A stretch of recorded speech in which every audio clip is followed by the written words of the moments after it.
Willem, Count Bentinck, Lord of Rhoon and Pendrecht, was a Dutch nobleman and politician, and the eldest son from the second marriage of William Bentinck, 1st Earl of Portland. He was created Count Bentinck of the Holy Roman Empire in 1732. Bentinck played a leading role in the Orangist Revolution of 1747 in the Netherlands. Early life. Bentinck was the first son in the marriage of William Bentinck, 1st Earl of Portland, and his second wife Jane Martha Temple.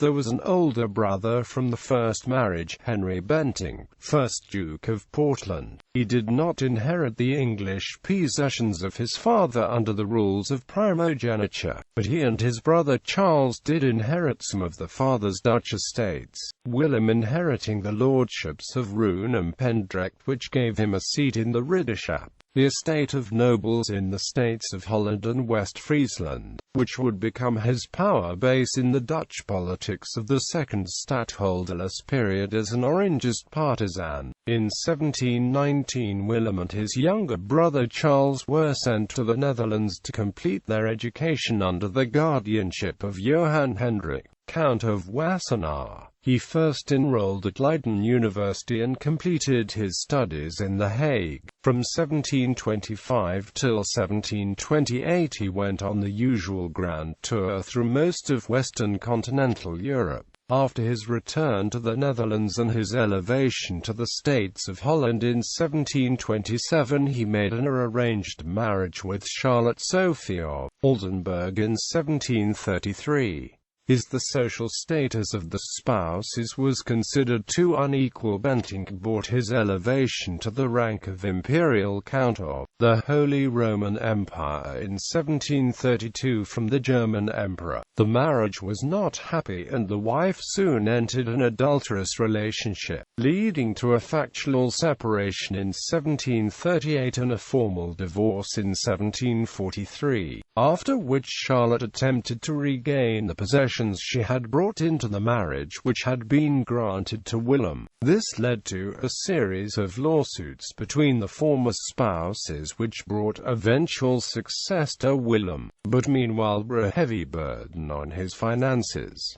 Orangist Revolution. As an Orangist, Bentinck was in opposition to the regime during the stadtholderless period. He championed the cause of William IV, Prince of Orange, who was stadtholder of the province of Friesland in the Dutch Republic, but was denied that dignity in most of the other provinces. When the Dutch Republic became involved in the War of the Austrian Succession despite its attempts to remain neutral, and the French army successfully invaded the country at the end of 1747, the people rose against the regime of the Regenten, who were held responsible for the turn of affairs. There was a general demand for the appointment of the prince to the stadtholdership in all provinces of the Dutch Republic, and to make that office hereditary in the male and female line, not just by the Orangist faction, but also by democratic agitators like Daniel Raap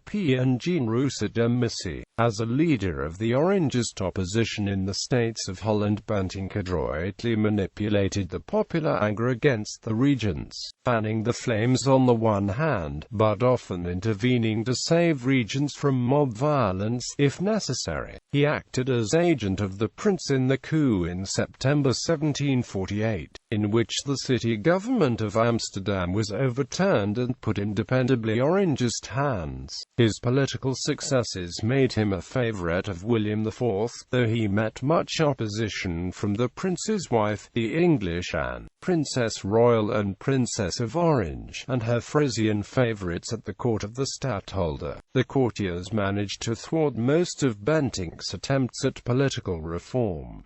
Diplomatic career. Bentinck was more successful in his diplomatic career, which started with a mission in 1747 to coordinate military efforts against France with Great Britain. At the Congress of Aix-la-Chapelle, where the eponymous peace treaty of Aix-la-Chapelle was negotiated, Bentinck was one of the leading delegates of the Dutch Republic. He was unsuccessful in his attempt to renew the full recognition of the Barrier Treaty by Austria, though the Dutch Republic was allowed to resume possession of the barrier fortresses in the Austrian Netherlands. While on mission in Austria in 1750, he worked hard to get permission to engage Duke Louis Ernest of Brunswick-Luneburg, an Austrian field marshal, as commander-in-chief of the ailing Dutch States Army, which permission eventually was obtained.